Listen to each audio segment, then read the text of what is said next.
The thermometer nailed to the cabin's porch read negative 42 degrees Fahrenheit. Samuel Whitfield knew that at this temperature, exposed skin froze in minutes. Death came in less than an hour. The scratching at his door had been soft at first, almost apologetic. Now it was desperate. Through the frosted window, Sam saw a shape he shouldn't see. White against white snow, amber eyes reflecting his porch light, and beside the wolf, two smaller shapes that had stopped moving. His hand trembled on the rifle, his other hand on the doorknob. 14 years ago, he'd opened a door and watched his son walk into these mountains forever. Every door since had been a question. What will I lose this time? The scratching stopped. In the silence, Sam heard his own heartbeat. Then Sarah's voice behind him. "Sam, don't." He turned the knob anyway. Leave all you like and share your thoughts in the comments along with the city you're watching from now. Let's continue with the story. Samuel Whitfield had learned to live with ghosts at 68. He'd collected enough of them to fill the slants of his cabin in Montana's Flathead National Forest. The ghost of his son Ethan, dead 14 years. The ghost of his wife Margaret, gone 7 years to cancer. The ghosts of the men he'd served with in Vietnam, boys who never made it past 23, the same age Ethan had been when these mountains took him. The cabin sat 30 miles from Whitefish, accessible only by a logging road that disappeared under snow each November. Sam had chosen isolation deliberately. Out here, no one asked questions. No one expected him to be whole. He rose each morning at 5, made coffee in Ethan's favorite mug with the faded "Best Dad" inscription, then poured it down the sink unused. The ritual had become automatic. Some days he couldn't remember why he still did it. Other days, the why was all he could remember. His hands shook more now. Diabetes, the VA doctor said. Handing him prescriptions Sam couldn't always afford in his $1,200 monthly pension. The insulin or the heating oil, the medicine or the food. Winter in Montana made men choose. The worn photograph on the mantel showed a different Sam, younger, fuller in the face, with a boy on his shoulders and a woman beside him laughing at something outside the frame. Margaret had taken that picture the summer before Ethan left for his last camping trip. Before the sheriff came to the door, before the words "hunting accident" and "unidentified rifle" became the soundtrack of Sam's nightmares. He'd been a Marine once, Semper Fi, always faithful. But faithful to what? Now that everyone worth being faithful to was dead, Sarah O'Connor had moved in after Margaret died. His sister-in-law, his brother Tom's widow. She'd shown up one February with 2 suitcases and a casserole, announcing she was staying. Sam hadn't argued. The cabin felt less empty with another ghost in residence. Sarah was 65, a retired nurse with capable hands and eyes that had seen too much. She'd lost her husband to a heart attack in 20, lost her chance at children to infertility, lost something else she never talked about. Though sometimes Sam caught her staring at the photograph she kept in her wallet, a picture of a baby boy she'd never explained. They moved around each other like planets in separate orbits. She cooked, he ate. She tried to talk, he nodded. She set the table for 2 every evening, and every evening Sam took his plate to Ethan's room and ate alone, surrounded by football trophies and moth-eaten pennants from a life that ended on September 30th, 2005. Sarah never complained. She just kept setting two places, kept leaving his portion on the table, kept pretending they were something other than two broken people sharing space and calling it survival. Outside, the Montana winter pressed against the windows. The January cold was biblical this year.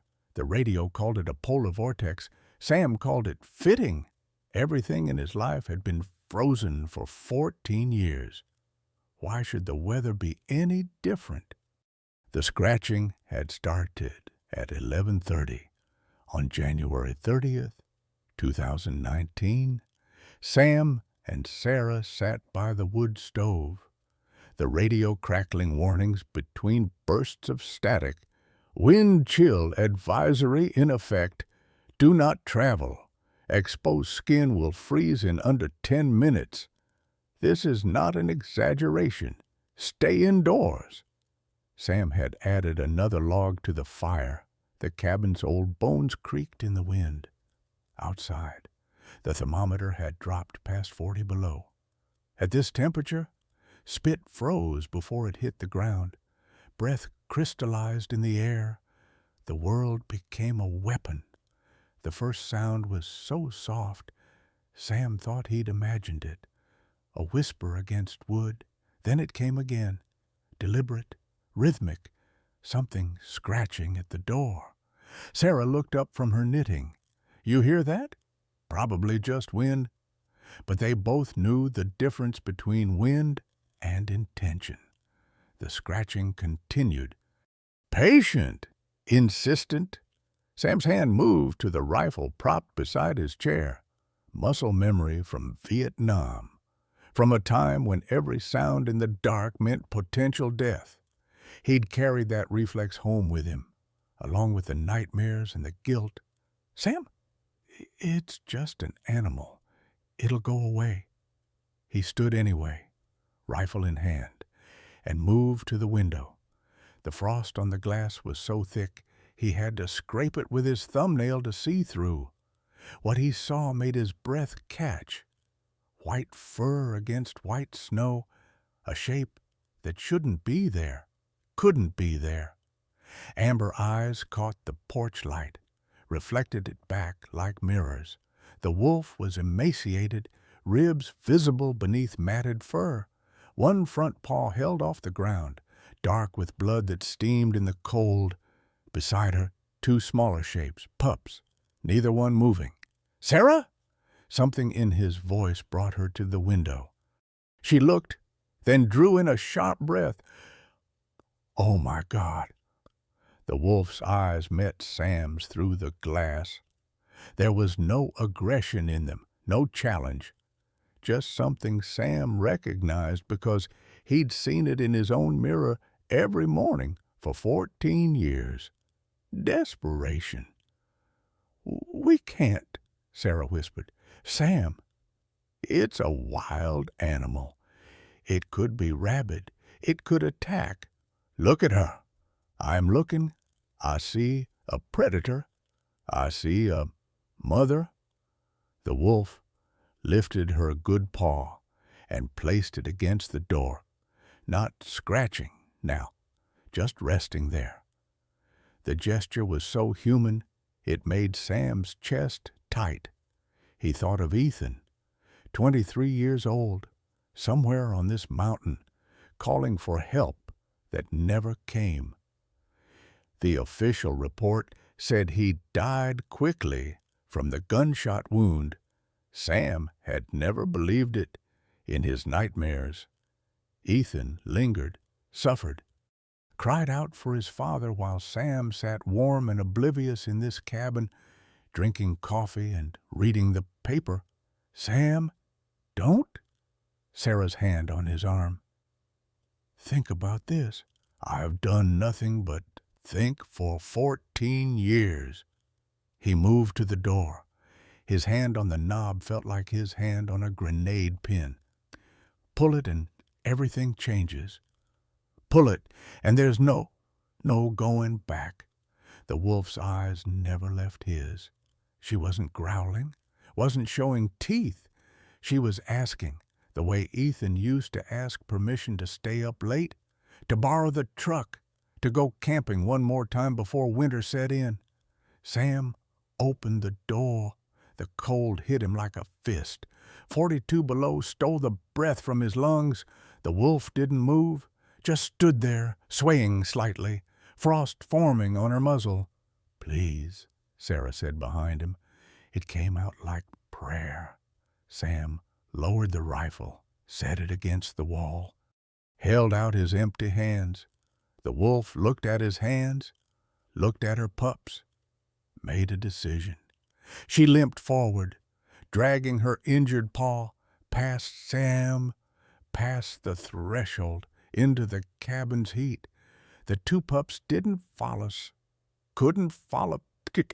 The wolf turned back, grabbed one by the scruff, dragged it inside, went back for the second. By the time she had both pups near the stove, she collapsed, just folded in on herself, flanks heaving, tongue lolling. The pups were motionless.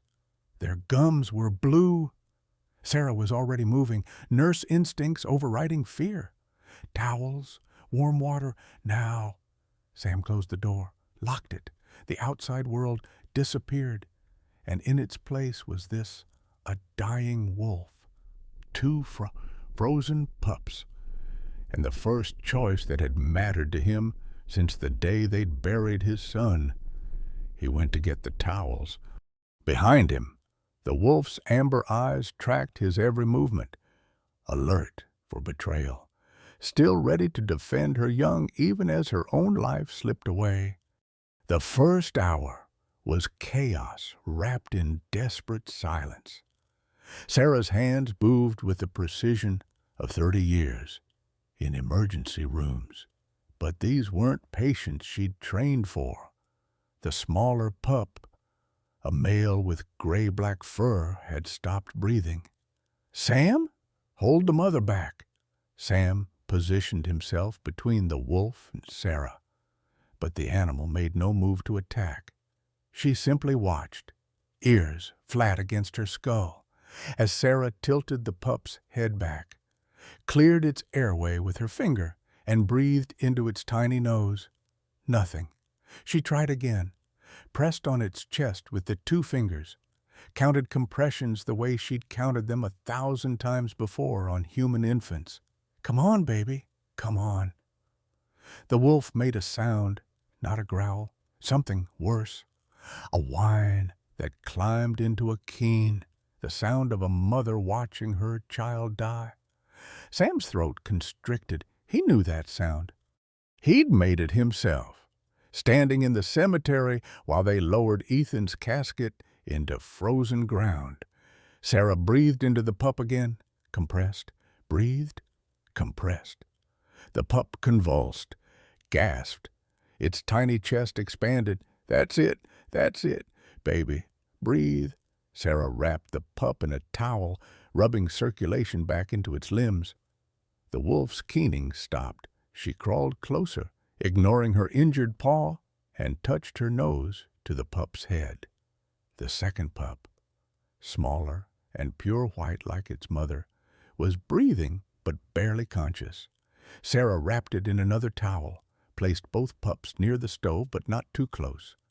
"We have to warm them gradually. Too fast and we'll shock their systems." She turned her attention to the mother. The wolf watched her approach with wary eyes, but didn't snap when Sarah examined the injured paw. The wound was recent, maybe 2 days old. A bullet had grazed the pad, breaking bone but missing major arteries. Infection had started. Red streaks climbing up the leg. "She's been shot." Sarah looked at Sam. "Recently?" "Wade Brennan." Sam's voice was flat. "He's the only one around here who hunts wolves." "You don't know that. I know Wade. He's been talking about killing a white wolf since his cattle got attacked back in 15. Sarah found her nursing kit, the one she'd kept even in retirement. Antiseptic, gauze, antibiotics. she'd saved from Tom's final illness. "This is going to hurt her. Can you hold her still?" Sam knelt beside the wolf. Their eyes met. He placed his hand gently on her head, half expecting teeth to sink into his wrist. Instead, she exhaled and laid her head down, as if understanding that pain now meant survival later. Sarah cleaned the wound. The wolf's body tensed, muscles coiling, but she didn't move, didn't bite. Just breathed in short, controlled bursts while Sarah worked. "I need to remove debris from the wound. There's fragments in there. She's going to feel this." "Do it." Sarah used tweezers to extract bits of lead and bone. The wolf's breathing quickened. A low rumble started in her chest, not quite a growl. Warning. Sam kept his hand on her head. "Easy, girl. We're trying to help." The rumble stopped. The wolf's eyes found Hobjabatsayan, and something passed between them. Recognition, maybe, or just exhaustion. Either way, she let Sarah finish. By 12:15, both pups were breathing steadily. The mother's paw was bandaged, antibiotics administered. Sarah sat back on her heels, hands shaking with delayed adrenaline. "I haven't done that in 7 years. You saved them. We saved them." She looked at the wolf, at the pups curled against their mother's belly. "Sam, we can't keep them. Fish and wildlife will have our heads. It's illegal to harbor wolves. If Wade finds out, Wade can go to hell." The words came out harder than Sam intended. Sarah blinked. "These wolves stay until spring, until she can hunt again, until the pups are strong enough to survive. And if we get caught, then we get caught." Sam stood, joints protesting. "They came here for help. What kind of man would I be if I turned them away? The kind of man you've been for 14 years. Sarah didn't say. Instead, she nodded. "They'll need names. Can't keep calling them the wolf and the pups." Sam looked at the mother wolf, at her white fur catching the firelight, making her seem to glow. "Ghost. Ghost? That's what she looks like, does. A ghost." And Sarah considered the larger pup, now sleeping soundly, its gray-black coat darkened with moisture. The smaller white pup stirred, made a small sound, then settled back against its mother. And this one, Snow. They sat in silence, watching the wolves sleep outside. The wind howled, driving the temperature even lower. Inside, the wood stove ticked as it cooled. Ghost's breathing steadied into the rhythm of deep sleep, the kind that comes after survival, after crisis has passed and the body finally believes it's safe. Sam noticed Sarah wiping her eyes. "You okay?" She nodded, not trusting her voice. After a moment, she managed, "I forgot what it feels like. What, to be needed?" She looked at him.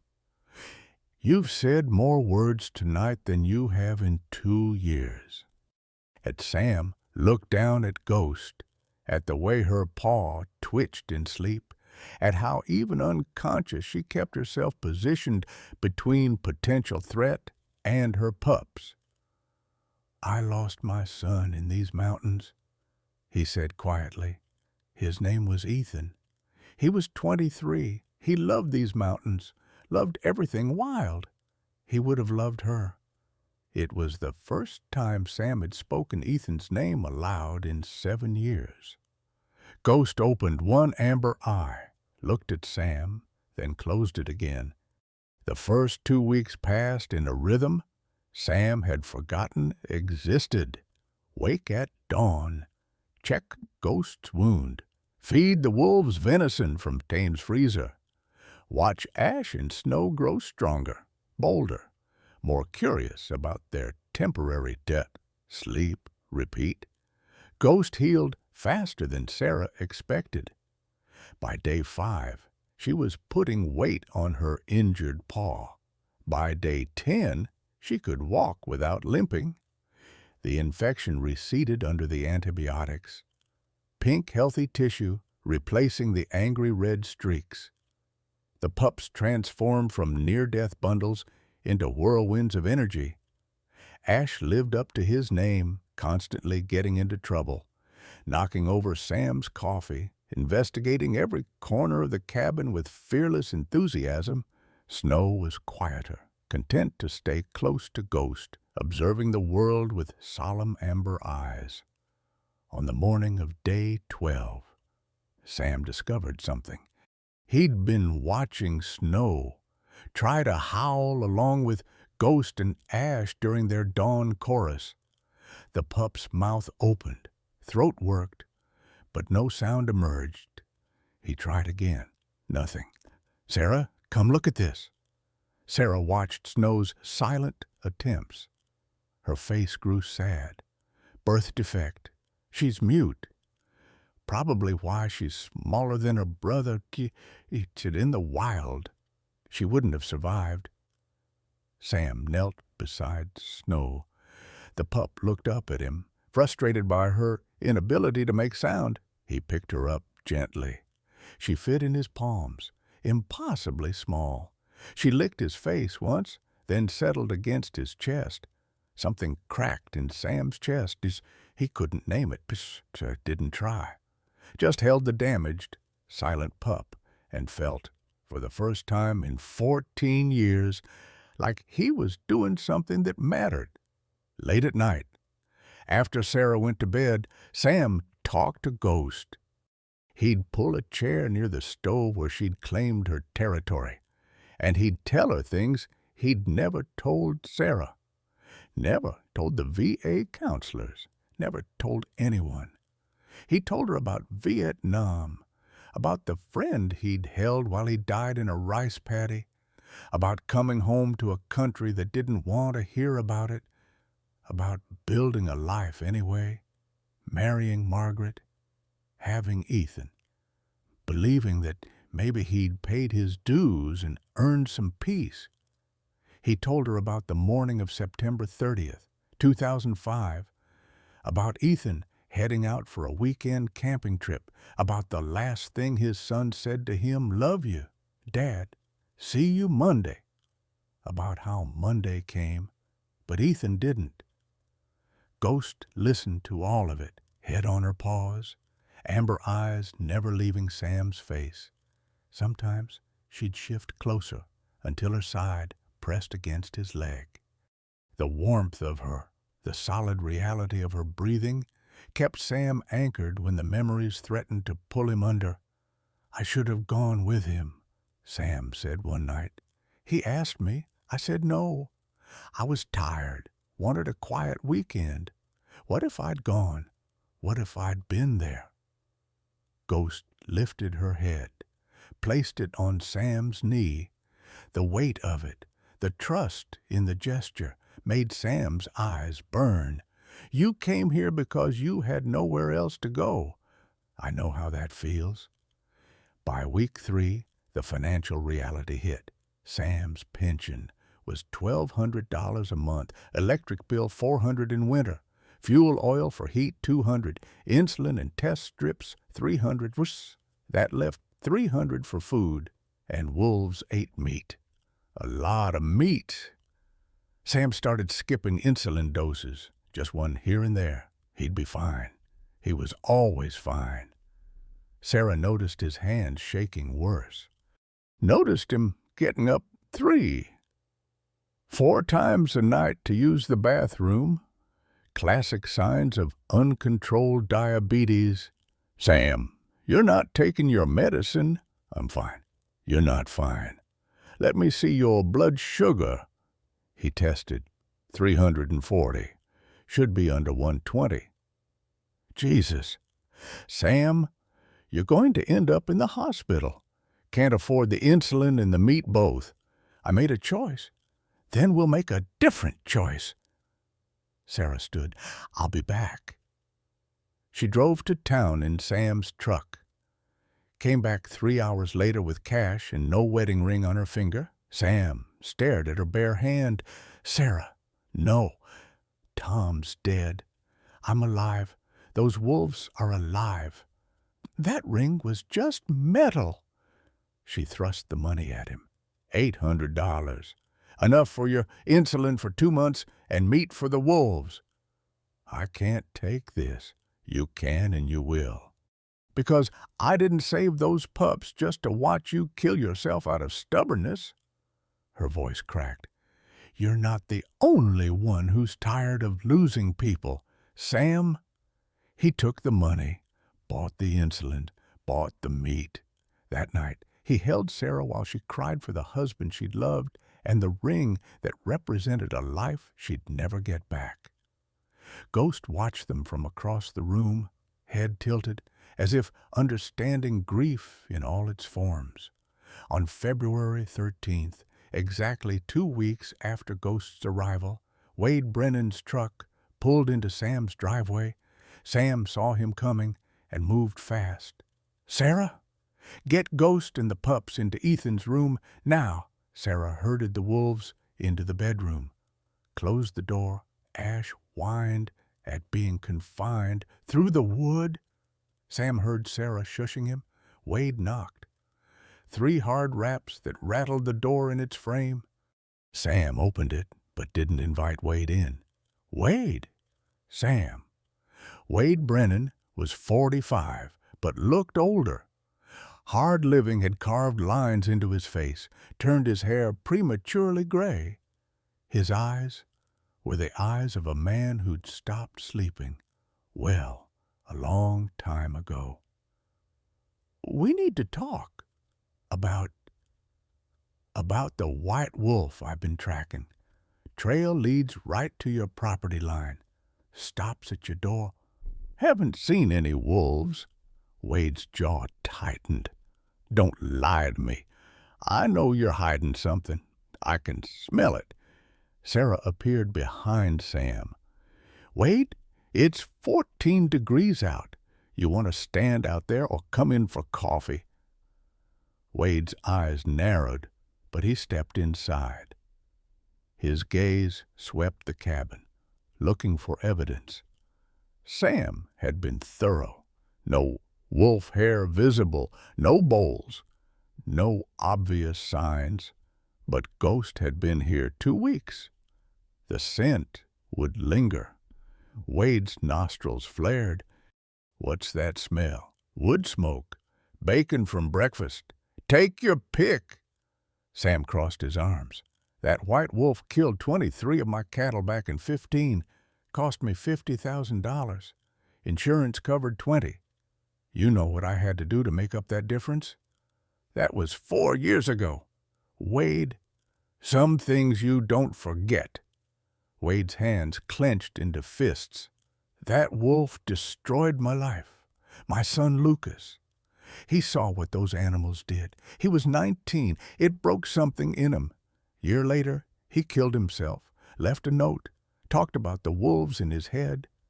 Sarah's face went pale. "Wade, I'm so sorry. I didn't know. Why would you?" "I don't advertise my failures." Wade's voice was bitter. "My wife left me after Lucas died. Said she couldn't stand to look at me anymore. Reminded her too much of what we lost. Now it's just me and Emma. And I've got a 10-year-old daughter who still wakes up screaming about teeth and blood and cattle dying in the snow." Sam's throat tightened. He understood that kind of loss, the kind that hollowed you out and never filled back in. "I'm sorry about your boy, Wade. I truly am. But I haven't seen your wolf." Wade stared at him for a long moment. "You're a terrible liar, Sam. You always have been." He moved toward the door, paused. "I've got legal right to protect my property. That wolf is documented as a livestock killer. If I find her on my land, I will shoot her. And if I find out you're harboring her, I'll make sure Fish and Wildlife knows about it. They'll take her, put her down. Same result, just takes longer. Is that a threat? It's a promise. Wade opened the door. I've lost my son, lost my wife, lost my livelihood. I've got nothing left to lose. Sam, do you? He left. The truck's engine faded into the distance. From Ethan's room came a low growl. Ghost had heard everything, understood the threat, if not the words. Sarah looked at Sam. What do we do? Sam moved to the window, watched Wade's taillights disappear. We keep them safe, whatever it takes. But even as he said it, he wondered what safe looked like anymore, and whether any of them, human or wolf, would recognize it if they found it. March arrived with false promises of spring. The temperature climbed to 15 degrees, practically balmy, after the February deep freeze. Sam decided it was time to prepare Ghost for release. She couldn't stay in the cabin forever. She was wild. She needed to hunt, to run, to be what she was born to be. He started taking her outside for short walks, teaching her to avoid the traps that dotted Montana's forests, teaching her to recognize the scent of steel, of human interference, of danger dressed up as opportunity. On March 20th, they were a quarter-mile from the cabin when Ghost stopped abruptly. Her ears swiveled forward, her body went rigid. Sam saw it a heartbeat too late. Disturbed snow, leaves scattered in an unnatural pattern. He yanked backward on the rope he'd fashioned into a collar, but his boot heel caught on a root. He fell. His hand plunged toward the hidden trap. The steel jaws snapped shut on 3 fingers of his left hand. The pain was instantaneous and absolute, white-hot agony that turned his vision dark at the edges. He heard himself scream, a sound he didn't recognize as his own voice. Ghost didn't run. Sam expected her to bolt, to disappear into the forest while he lay helpless. Instead, she moved closer, sniffed the trap, then did something that would live in Sam's memory for the rest of his life. She took the trap in her jaws and pulled. The metal cut her mouth. Blood dripped onto the snow, bright red against white. But she pulled harder, and the trap's mechanism, designed for raccoons and small game, loosened just enough for Sam to extract his mangled hand. He cradled his left hand against his chest, fingers bent at wrong angles, blood soaking through his jacket. Ghost stood over him, blood on her muzzle, watching the tree line for threats. Then she howled, long and mournful, a sound that carried through the forest and reached the cabin where Sarah was hanging laundry. Sarah ran, found Sam conscious, but in shock. Ghost standing guard beside him. Oh, God, Sam! She saw the trap, saw his hand, understood immediately. Can you walk? Yeah. His voice sounded distant, even to himself. Ghost stayed close as they made their way back. When Sam stumbled, Ghost pressed against his leg, lending support. At the cabin, she sat on the porch while Sarah loaded Sam into the truck. I'll be back, Sarah told Ghost. Stay here. Protect the pups. Ghost's amber eyes followed the truck until it disappeared. At the county hospital in Whitefish, the ER doctor set 3 broken fingers, stitched the lacerations, and administered a tetanus shot. You're lucky. Another inch to the left, and you'd have lost the fingers entirely. How'd this happen? Check an old trap. Forgot where I'd set them. The doctor didn't believe him, but wrote accidental injury on the chart anyway. Keep it dry. Watch for infection. Come back in a week to have the stitches looked at. The bill was $2,800. Sam's insurance covered half. He put the rest on a credit card that was already maxed out. Sarah drove him home in silence. Finally, she said, "It was Wade. Those weren't your traps." "Can't prove that." "I can prove it." She turned to look at him. "I'm going to his ranch. I'm going to tell him he almost killed you." "Sarah, don't. Someone needs to." She drove straight to the Brennan Ranch, a sprawling property 15 miles east of Sam's cabin. Wade was in the barn, repairing a fence. He looked up when Sarah's truck pulled in, wariness crossing his face. Sarah got out, slammed the door. "Those were illegal traps. You could have killed him." Wade set down his tools. "I don't know what you're talking about." "The hell you don't. Sam nearly lost 3 fingers because of your traps.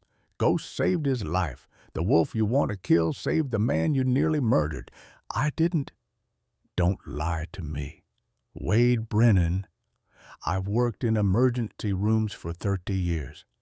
I know what a man looks like when he's lying." She stepped closer. "You want to kill that wolf because you're in pain, because your son died and your wife left and you need something to blame. I understand that. I do. But Ghost didn't kill your cattle. Her mother did. Ghost wasn't even born yet." Wade's face went pale. "What?" Sarah had done her research. She'd found the documentation, the photos from Fish and Wildlife from 2015. The white wolf in that attack was fully grown, 6 feet long, estimated 80 pounds. Ghost is 3 years old. She would have been a newborn when your cattle were killed. She's innocent. Wade, how do you know? Because I'm a nurse, and I examined her. She's 3 years old, maximum. The math doesn't work. You're hunting the wrong wolf. Wade sat down heavily on a hay bale. His hands shook. "I've spent 4 years. Everything I've done, all because I thought you had someone to blame, something to hate. It was easier than admitting that sometimes terrible things just happen. My son killed himself because of those wolves." "Your son killed himself because he was in pain and couldn't find his way out of it." Sarah's voice gentled. "I'm sorry for your loss. I truly am. But killing Ghost won't bring Lucas back. It won't bring your wife back. It'll just be another death in a long line of deaths that started the day those cattle died." Wade looked at her, really looked at her. "Why do you care so much about a wolf?" Sarah was quiet for a moment. Then, 46 years ago, I gave birth to a son. I was 19, unmarried. My parents forced me to give him up for adoption. The adoption agency was right here in Montana. I never knew where he went. What happened to him? All I know is his name. I called him Wade before they took him away. The air in the barn went still. Wade stood slowly. "What are you saying?" "I don't know. Maybe nothing. Maybe everything." Sarah's voice cracked. "You're the right age, right state, right name. I've thought about it every day for 46 years. Whether my son is out there somewhere, whether he grew up happy, whether he hates me. My parents." Wade's throat worked. "They told me my birth mother didn't want me, that she gave me away without a second thought." "They lied." Sarah's eyes filled. "I wanted you more than anything, but wanting wasn't enough. I was a child myself. I had no money, no support, no options. They took you from me before I even got to hold you properly." Wade sat back down, put his head in his hands. "I need to think. I understand." Sarah turned to leave, then stopped. "Whether you're my son or not, I need you to understand something. Ghost came to Sam's door because she had nowhere else to go. She was shot, bleeding, or her pups were dying, and she made a choice to trust humans, to believe that maybe not all of us are monsters. If we kill her for that choice, what does that make us?" She left Wade sitting in the barn, surrounded by hay and shadows and the weight of possibilities he'd never considered. When she got home, Sam was on the porch with Ghost. His bandaged hand rested on Ghost's head. The wolf was calm, content. The blood cleaned from her muzzle. "How'd it go?" I told him the truth, all of it. Sarah sat beside Sam. "I told him Ghost is innocent, and I told him about the baby I gave up." Sam looked at her. "Sarah, he's the right age. Sam, born in Montana, name is Wade. What are the odds? Pretty low, in a state with 1 million people, but not impossible." They sat in silence, watching the sun set over the mountains. Ash and snow tumbled in the snow, play-fighting. Ghost watched them with the eternal vigilance of motherhood. "She saved my life today," Sam said quietly. "I was trapped. In pain, helpless. She could have run. Instead, she bit down on a steel trap hard enough to cut her own mouth. She pulled me free. Then she called for help." "That's what family does." "She's not family. She's a wolf. So," Sarah looked at him, "you think love respects a species? You think loyalty needs a common language?" She gestured to Ghost. "She knows what you did for her. She's returning the favor. That's family. Sam, that's what it means to protect each other." Sam's eyes burned. He thought about Ethan, about how he'd failed to protect his son when it mattered, about how Ghost, a wild animal with every reason to hate humans, had chosen to save him anyway. "I don't deserve it. None of us do. That's the point." Sarah stood. "I'm going to make dinner. You should rest. That hand needs to heal." She went inside.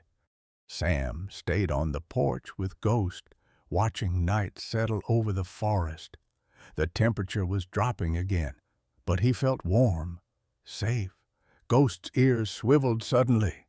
She stood, body tense, staring at the tree line. Sam followed her gaze, saw nothing. But Ghost saw something, smelled something, some threat Sam's inferior senses couldn't detect. She positioned herself between Sam and whatever danger lurked in the darkness.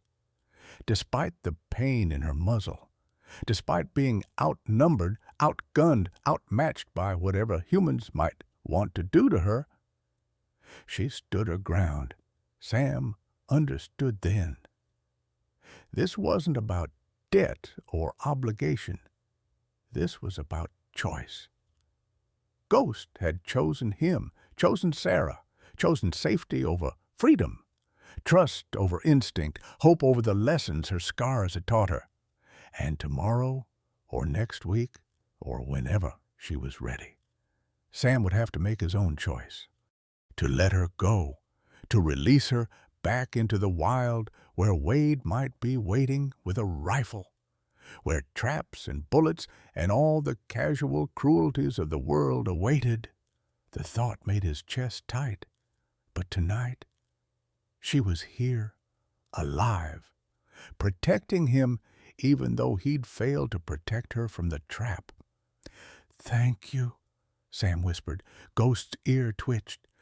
She didn't turn around, just kept watching the darkness, standing guard, being exactly what she was, a mother, a survivor, a fierce and loyal heart wrapped in white fur. In the distance, a wolf howled, not Ghost. Some other pack calling to the night. Ghost didn't answer. Her pack was here, in this cabin, with these humans who'd saved her when she had nothing left. Tomorrow could bring whatever it wanted. Tonight, they were safe. April 10th arrived with Ghost pacing the cabin, restless in a way Sam hadn't seen before. She wouldn't eat, wouldn't settle, just circled the living room, pausing occasionally to pant, then resuming her anxious patrol. Sarah recognized the signs. Sam! She's in labor! They moved Ghost to Ethan's room, the space Sam had kept sealed for 14 years, preserved exactly as his son had left it. Football trophies on shelves, posters of bands Ethan had loved, the bed still unmade from that last morning. Ghost chose a corner, circled 3 times, and lay down. Her sides heaved with contractions. Sam and Sarah sat against the wall, giving her space but staying close enough to help if needed. The first pup arrived at 3 in the morning, tiny, wet, eyes sealed shut. Ghost licked it clean with rough efficiency. Within minutes, it was nursing, making small, mewling sounds. The second pup came 40 minutes later, healthy, strong, another mouth working at Ghost's belly. The third pup was born still. Sarah moved quickly, rubbing the tiny body with a towel, trying to stimulate breathing. She cleared the airway with her pinky finger, breathed gently into its nose. Nothing. The pup remained limp, cooling rapidly. Ghost watched, making low sounds in her throat, questioning, hoping. I'm sorry, girl. Sarah wrapped the pup in the towel. I'm so sorry. Ghost crawled forward, nuzzled the pup, tried to wake it with her tongue. When it didn't respond, she looked at Sarah with eyes that held too much understanding. The fourth pup was born just before dawn, smaller than the others, breathing but barely. Its cries were weak, almost inaudible. Sarah held it against her chest, trying to warm it. Come on, baby, fight. For 36 hours, they tried. Fed it with an eyedropper, kept it warm, monitored its breathing. But on the evening of April 11th, the pup died in Sarah's hands. She wept, not the quiet tears of sadness, but the racking sobs of someone who'd lost too many battles, saved too few lives, arrived too late too many times.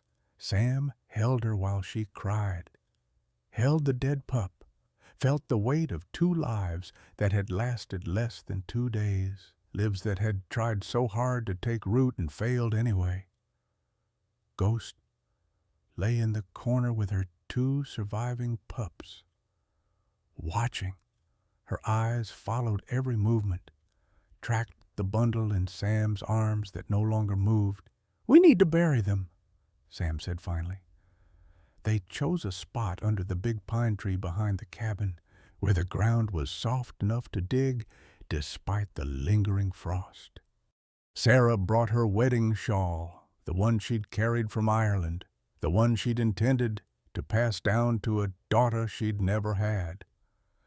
Sam brought something else, from the closet in Ethan's room, from the box he'd packed away 14 years ago and never opened, a baby blanket, pale blue, with Ethan's name embroidered in one corner. They wrapped the 2 pups together, Sarah's shawl and Ethan's blanket, holding 2 small bodies that would never grow up, never run through forests, never howl at the moon. They're together now, Sarah whispered, all the lost children. Sam dug while Sarah held Ghost's collar. Ghost didn't try to approach the grave, but she watched. When Sam lowered the bundle into the earth, Ghost lifted her head and howled. The sound was primal, ancient. The cry of every mother who'd ever lost a child, distilled into one long, mournful note that seemed to shake the mountains themselves. Ash and Snow, confused by the sound, joined in, their voices higher, uncertain but earnest. And from the cabin the two newborn pups, too young to know what they mourned, added their thin wails. The chorus carried across the valley.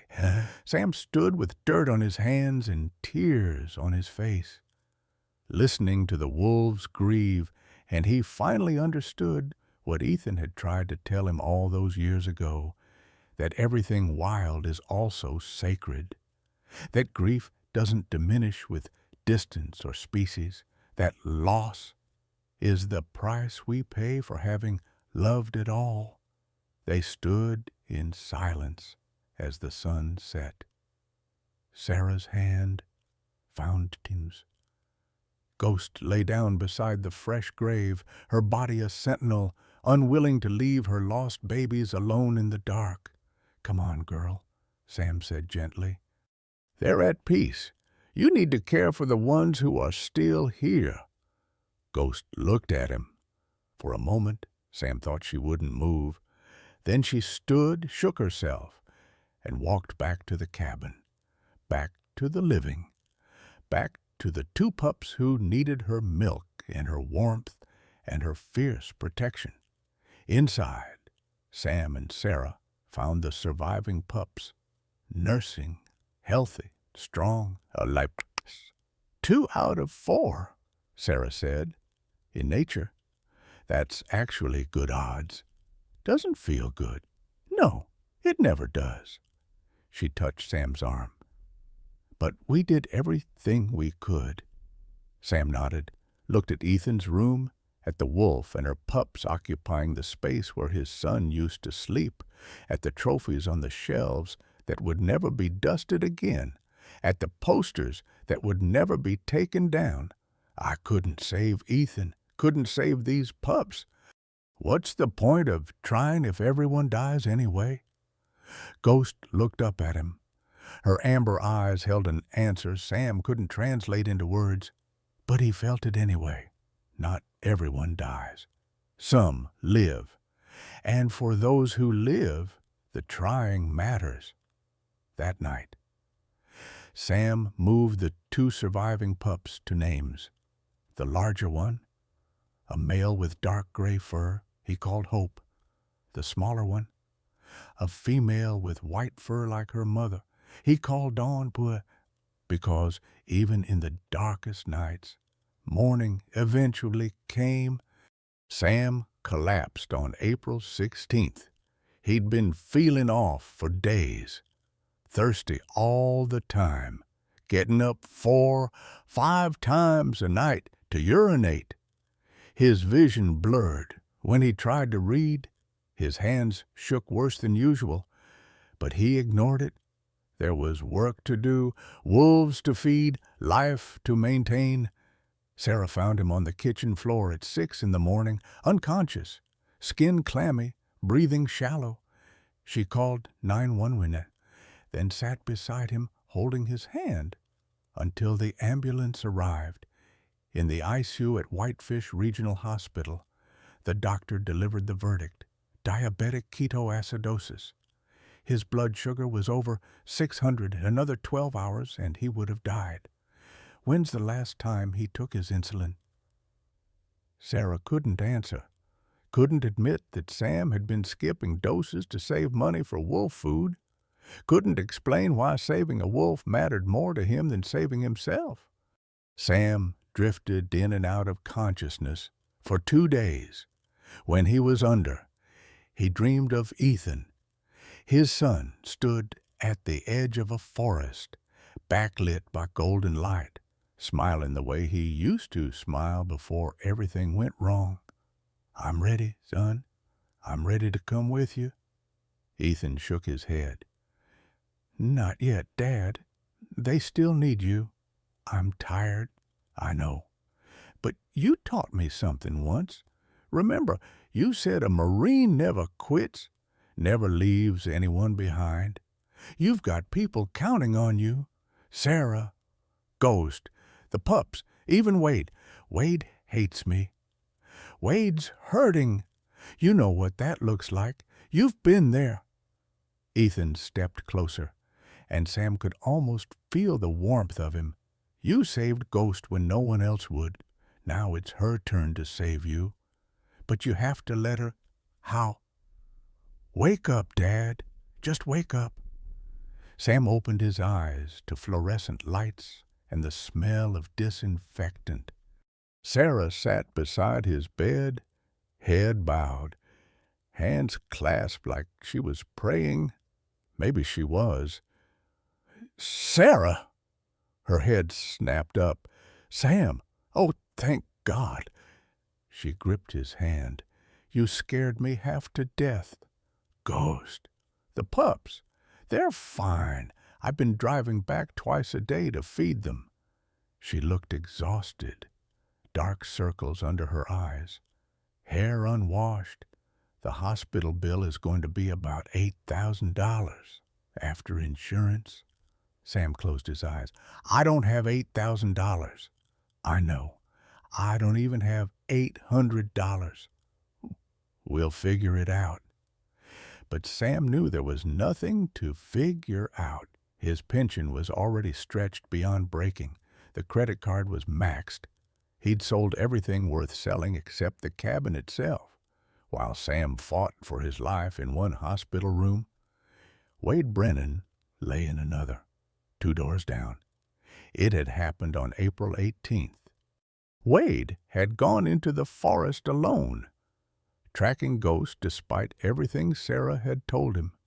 He'd found sign of wolves near a creek 3 miles from Sam's cabin. Fresh tracks, scat. The wolves had been there recently. Wade had been so focused on the tracks that he didn't notice the grizzly bear until it was too late. A sow with 2 cubs, and Wade had walked directly between mother and children. The bear hit him like a freight train. One swipe of her paw opened his chest, broke 3 ribs. Wade went down, tried to protect his head with his arms. The bear stood over him, huffing, deciding whether he was worth killing. Then white shapes appeared through the trees, Ghost, with ash and snow flanking her. The young wolves, nearly full grown now, moved with the coordinated grace of a pack. They didn't attack the bear, just positioned themselves between Wade and the grizzly. Growling, showing teeth, the bear assessed the situation. 3 wolves versus 1 bear. The odds weren't impossible, but the cubs were nearby, not worth the risk. The bear huffed once more, gathered her cubs, and lumbered away. Ghost approached Wade slowly.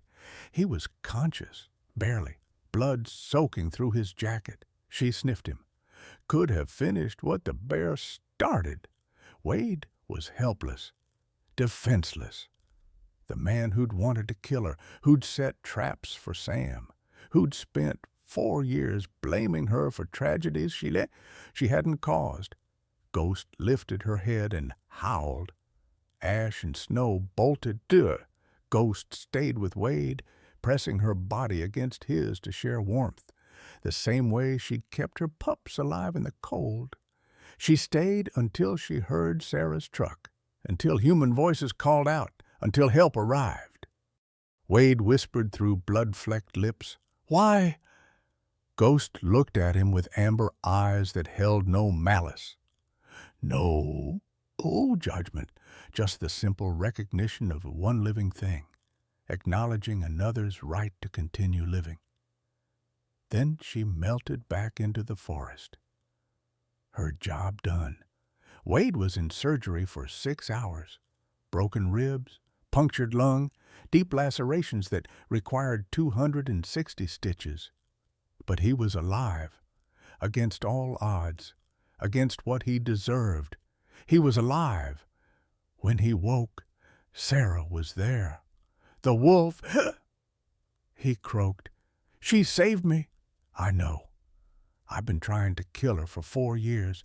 I set traps. I tracked her. His voice broke. She should have let me die, but she didn't. Why? Sarah took his hand. Because she's better than we are. Better than our hate. Better than our need for revenge. She paused. I had the DNA test done. Wade, while you were in surgery, I needed to know. Wade's eyes widened. And you're my son. 99.97% certainty. You're the baby I gave away 46 years ago. The machines beeped. The ventilator hissed. Wade stared at the ceiling, processing information that rewrote everything he thought he knew about himself. My parents. Did they know that you wanted me? I don't know. The adoption agency told me they were good people, that they'd love you. And they did. Didn't they? They gave you a good life. They did. Wade's throat worked, but I always felt like something was missing, like there was a hole I couldn't name. I felt it too, every day, every year, wondering where you were, what you looked like, if you were happy. Sarah's voice cracked. I'm so sorry I gave you up. I'm sorry I wasn't stronger. I'm sorry for everything you went through because I couldn't keep you. You were 19. I was your mother. I should have fought harder. You were a child yourself. Wade looked at her, really looked at her, seeing not the woman who'd confronted him in his barn, but the girl she'd been, alone, scared, pressured by parents who cared more about appearances than their daughter's heart. They took me from you. You didn't give me away. There's a difference. Sarah broke down. 46 years of guilt and grief pouring out in the sterile confines of a hospital room while machines monitored her son's vital signs and confirmed that, yes, he was alive, he was real, he was hers. Wade reached out with his good arm and pulled her close. I killed your nephew. How can you forgive me? Because you're my son, and because Ethan would want me to, and because I can't lose you again. Not now that I've found you. They held each other, two people bound by blood and tragedy, by loss and the terrible mathematics of grief, where loving someone means accepting that eventually, inevitably, you'll lose them. In the hallway outside, Sam stood in his hospital gown and IV pole, having walked from his room against doctor's orders. He watched through the window as mother and son reconciled, as forgiveness happened in real time. He thought about Ethan, about the man who'd killed him, who was lying 2 doors away, who turned out to be Sarah's lost child. The universe had a sick sense of humor. Sam's hand tightened on the IV pole. He could walk into that room, could tell Wade that he knew, that he'd figured it out from the date, from Wade's reaction, from the guilt that had been written on his face. He could demand justice, vengeance, all the things he'd wanted for 14 years. Or he could walk away, let Sarah have this reunion, let Wade live with his guilt, let the past stay buried with Ethan, where it belonged. Sam turned around, walked back to his room, lay down in his bed. A nurse came in, scolding him for wandering. He didn't hear her. He was thinking about Ghost, about how she'd saved the man who wanted to kill her, about how mercy looked when stripped of everything civilized and reduced to its essential core. Some debts couldn't be repaid. Some wounds couldn't be healed. But maybe forgiveness wasn't about settling scores. Maybe It was about choosing what kind of person you wanted to be when faced with the chance for revenge. Ghost had made her choice. Now Sam had to make his. Sam was discharged on April 25th. Wade, 3 days later. They ended up in Sarah's truck together, heading back to the cabin. The silence heavy, with everything unsaid. Finally, Wade spoke. "I know you know." Sam didn't pretend ignorance. "September 30th, 2005, you shot at what you thought was a deer. It was dusk. He was wearing brown. I saw movement, and I fired. By the time I got close enough to see..." Wade's voice broke. "It was a boy, just a kid. I ran. I've been running ever since. His name was Ethan. He was 23 years old. He loved these mountains, loved everything wild." Sam stared out the window at the passing forest. "He was my only child. I know. I'm so sorry." "Sorry doesn't bring him back." "No, it doesn't." Wade's hands clenched in his lap. "I've wanted to die every day since. When my son killed himself, part of me was relieved, thought maybe it was justice, karma, God punishing me for what I had done."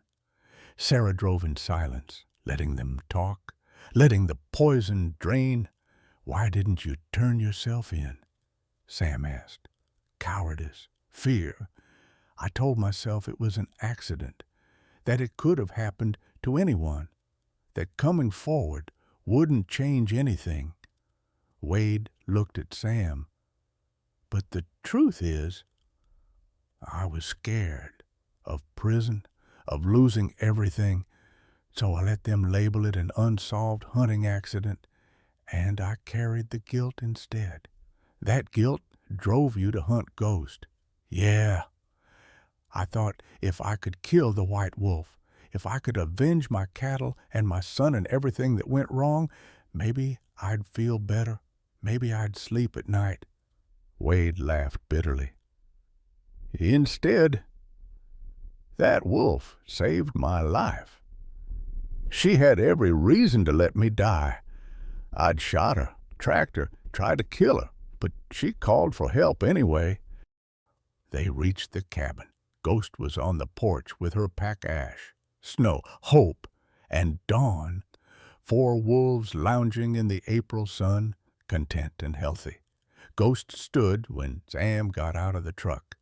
She approached him slowly, sniffed his hospital smell, then pressed her head against his knee. The gesture said, "You're back. You're alive. We're whole again." Sam knelt, careful of his bandaged hand, and buried his face in Ghost's fur. "Thank you, girl, for everything." Wade watched from the truck, not daring to approach. Ghost looked at him, tilted her head, then walked over. She sat in front of Wade, studying him with those amber eyes that seemed to see straight through to bone. Wade held out his hand, trembling. "I'm sorry for everything. I was wrong." Ghost sniffed his hand. Then, in a gesture that made Sam's throat tight, she licked Wade's palm once, twice. Forgiveness given by a creature with more grace than most humans ever managed. "She's releasing you," Sam said quietly. "From the debt, from the guilt. She's saying it's done." Wade broke down. This hard man, this rancher, who'd survived loss and bankruptcy and the death of his son, sat on the ground and sobbed while a white wolf sat beside him, patient and calm, a silent witness to his grief. Inside, Sarah made coffee. The 3 of them sat at the kitchen table while the wolves played in the yard, their voices drifting through the open window. "I don't know how to move forward," Wade said. "I killed your son, Sam. How do we get past that? I don't know if we do." Sam wrapped his hands around his mug, needing the warmth. But Ghost showed me something. She showed me that holding on to hate takes more energy than I have left. I've spent 14 years being angry, being broken. And what has it gotten me? An empty cabin, a life half lived, medical bills I can't pay. He looked at Wade. You took my son from me. Nothing changes that, but killing you won't bring Ethan back. Watching you suffer won't make me hurt less. So where does that leave us? I don't know. Neither do I. Sam took a sip of coffee. It was bitter. He drank it anyway. But I know what Ethan would want. He'd want me to choose life over death, hope over despair. He'd want me to be better than my worst impulses. Sarah reached across the table, took both men's hands. We've all lost children. Sam lost Ethan. Wade lost Lucas. I lost both of you for decades. She looked at Wade. But I have you back now, and maybe that's enough. Maybe that's the miracle we don't deserve, but get anyway. Wade pulled out his wallet. Inside was a photo of a boy, maybe 5 years old, gap-toothed and grinning. This is the only picture I have from before the adoption. My parents gave it to me when I turned 18, told me my birth mother had wanted me to have it. Sarah stared at the photo. That's you. Yeah, I don't remember when it was taken, but I kept it. Always wondered about the woman who took this picture, what she was like, if she ever thought about me. Every day, Sarah whispered, every single day. The moment stretched, fragile and precious. 3 broken people at a table, bound by blood and tragedy and the slim hope that maybe, just maybe, they could build something new from the wreckage of their lives. A sound from outside broke the spell. All 4 wolves howling together, their voices rising in harmony. Sam went to the window. Ghost sat at the edge of the forest, her pack around her, all of them facing the mountains. She's ready, Sam said. It's time to let her go. The next morning, they drove to a remote area of Flathead National Forest, 10 miles from the cabin. Sam had called Fish and Wildlife, explained the situation, gotten grudging permission for a supervised release. An officer met them there, official and skeptical. This is highly irregular, Mr. Whitfield. You should have contacted us when you first found her. I know. I'm prepared to accept the consequences. The officer looked at Ghost, at the 4 healthy wolves in the transport crate. I should cite you, fine you, maybe press charges. He sighed.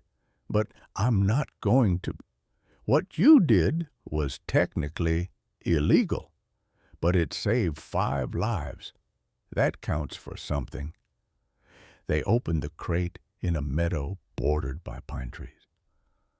Ghost stepped out first, testing the air, reading the forest with senses Sam would never understand. Ash and snow followed, then hope and dawn, wobbly on legs that hadn't walked on earth in weeks. Ghost looked back at Sam. He knelt in the grass, and she came to him one last time. He removed the makeshift collar he'd fashioned from rope, setting her completely free. Go on, girl. Show your babies their home. Ghost hesitated. For one moment, Sam thought she might refuse, might choose the cabin over the wild. Then she turned, called her pack with a short bark, and started walking toward the tree line.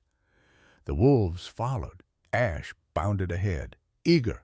Snow walked close to her mother. Hope and Dawn stumbled behind, learning with each step what it meant to be wild. At the forest's edge, Ghost stopped. She looked back one final time, and the understanding that passed between wolf and man was beyond language.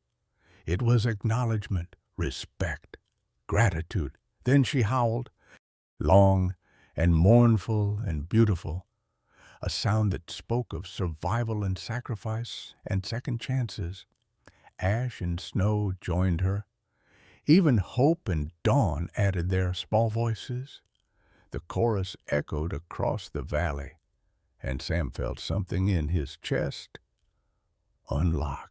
Some door he'd kept sealed for 14 years swung open, and instead of the flood of pain he'd expected, there was just room to breathe, permission to live.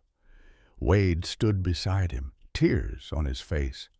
"I don't deserve to witness this." "None of us do," Sarah said. "That's what makes it grace." They watched until the wolves disappeared into the forest. The officer radioed in his report, got back in his truck, drove away, and still Sam stood there, staring at the place where Ghost had vanished, hoping she'd look back one more time. She didn't. The forest swallowed her, and she was gone. "What now?" Wade asked. Sam thought about his empty cabin, about the hospital bills and the maxed-out credit card and the pension that would never be enough, about Ethan's room that would stay empty no matter how many wolves he saved, about 14 years of grief that hadn't lightened but had somehow become bearable.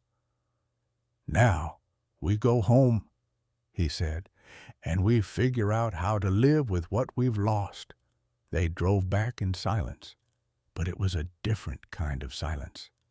Not the heavy weight of things unsaid, but the quiet understanding of people who'd survived the unsurvivable and came out the other side, changed. At the cabin, Sarah made lunch. Boy, so Wade helped, awkward in the kitchen but trying. Sam sat at the table and watched them move around each other, learning the dance of being family. His phone rang, a number he didn't recognize. "Mr. Whitfield, this is David Morrison. I got your number from Sarah O'Connor.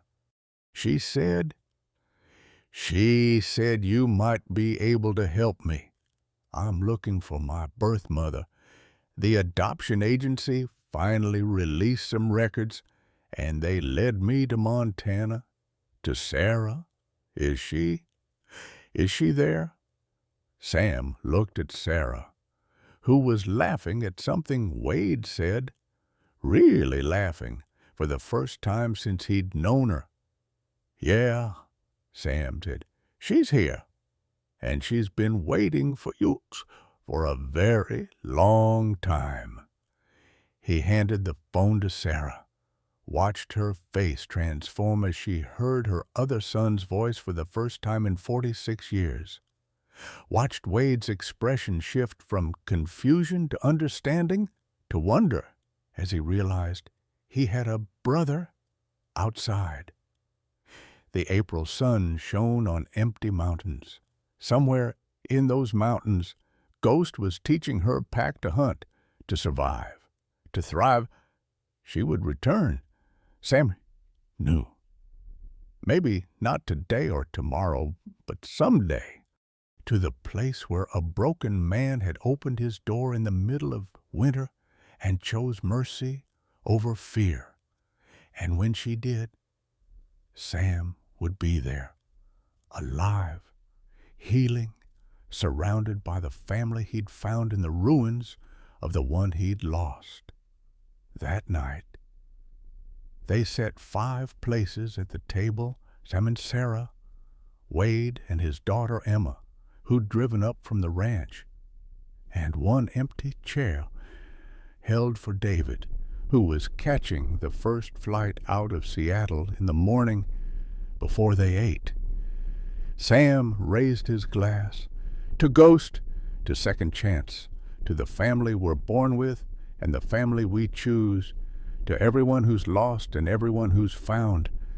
They drank, they ate, They talked late into the night, stories flowing like water, washing away the years of silence. And in the forest, under a moon that painted the world silver, a white wolf howled, not in mourning, not in loneliness, in joy.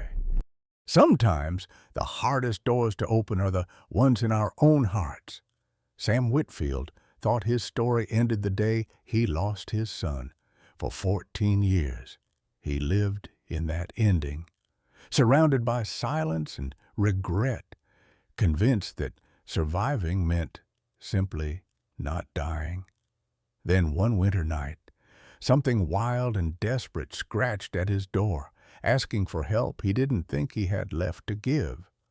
What he discovered changed everything, not because saving a life erased his grief, but because it reminded him that broken people can still choose mercy, that forgiveness isn't weakness, that family isn't just who you're born to, but who shows up when the world turns cold. Ghost. The wolf taught an old Marine what war never could, that the bravest thing we do isn't holding on to our pain, but letting it transform into something that helps another living soul survive. If you have ever felt like your best days are behind you, like loss has written your final chapter, this story is for you. Because second chances don't always look like we expect. Sometimes they arrive on 4 legs in a blizzard, reminding us that it's never too late to open the door. What unexpected blessing changed your life when you needed it most? Have you ever found family in the most unlikely places? Share your story in the comments below. Se, hur gediş geçti.